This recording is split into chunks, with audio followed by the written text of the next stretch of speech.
I once had someone come to see me about their mother. They described her as totally obsessed with not spending money. Apparently, she never went anywhere or spent anything, nor did she throw anything away. Her house smelled pretty bad due to all the old newspapers and magazines that she kept. She was widowed, but her late husband had left her with more than enough money. Her children would swear she never spent a dime of it. It sounded like a plot from a reality TV show, maybe Junk Dynasty?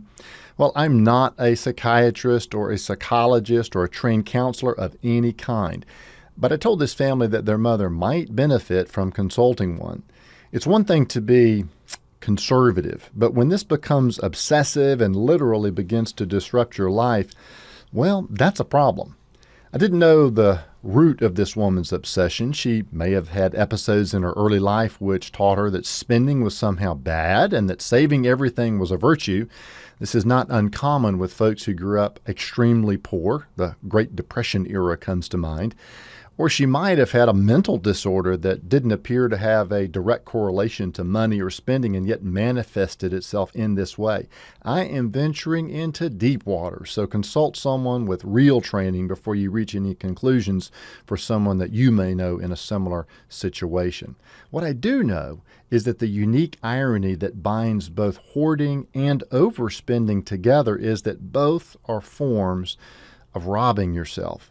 We all have two selves, our present self and our future self. If you do as the majority of Americans are doing today and overspend, your present self is robbing your future self. Future self simply will have to get by on less, much less in many cases, because of the careless spending habits of present self. On the other hand, if present self hoards to the point of depriving himself, there may not be a future self. And even if there is, future self may have way more than enough, in which case present self has robbed himself only for it to fall into someone else's hands. All money gets spent by someone at some time. The money you work so hard for ought to be divided carefully between your present self, your future self, and those you love. Perhaps this woman was afraid of something. I never did hear how the situation was resolved, but I hope she got the help that she needed to obtain release from the prison of possessions that she had built up around herself. Offering you wisdom on wealth, I'm Byron Moore. Hi, this is Byron. Thanks for listening to the podcast. If you like what you've heard today, why don't you forward this podcast to someone that you think might also benefit from listening?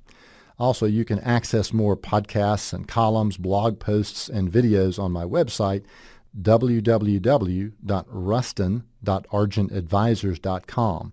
That's Ruston, R-U-S-T-O-N, .argentadvisors.com.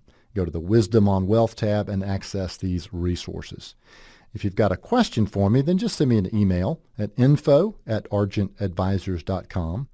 And finally, maybe you're someone who wants some help with your financial situation. I only take on a limited number of new clients each year, and I can only help you if you're teachable, and I only want to work with you if you're nice. But if that sounds like you, and you're someone with $500,000 of investable assets or $250,000 in annual household income, and you're looking for help designing a plan to protect and grow and enjoy your wealth, well, then I would invite you to reach out to me. You can send me an email at info@argentadvisors.com. Just type the words preview meeting in the subject line. My office will be in touch with you to make arrangements for a phone call or an online meeting or an in-person meeting, whichever is appropriate in your case. Well, thanks again for listening. See you next time.